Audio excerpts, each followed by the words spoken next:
एगो संस्कारित दुल्हन के स्वभाव जौन बा उनकर सास एगो दूसरा औरत से बता रहा है।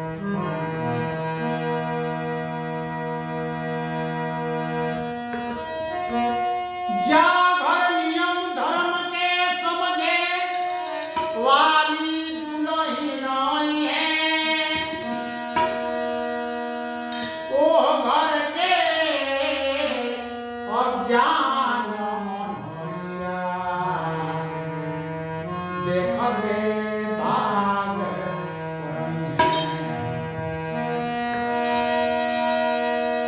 दुख दलितर भागल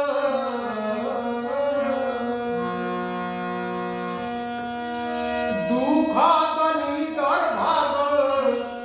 लक्ष्मी दुख दलितर भागल लक्ष्मी हमरो पतिया हमरो पतिया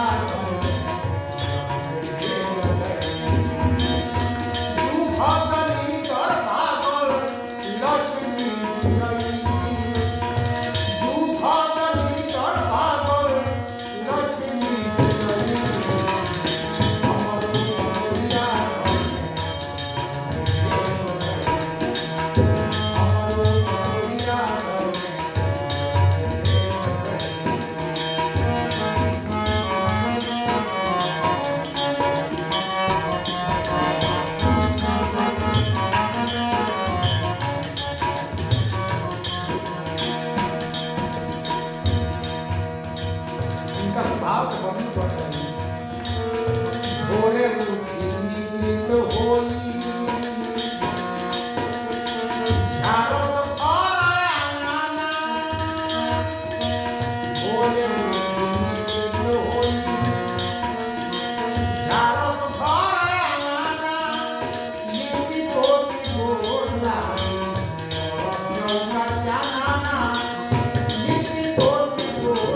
भगवान कहाँ से मिलते हैं बताओ ताकि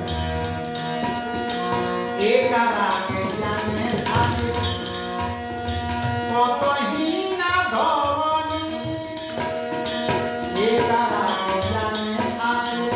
कत ही ना धवनी सब कुछ भरती अपना माई से पवनी सब कुछ भरती अपना माई से पवनी सब देखी कहिले माई जैसन देखी भइली सब देखी कहिले जैसन सब देखी कहिले माई जैसन देखी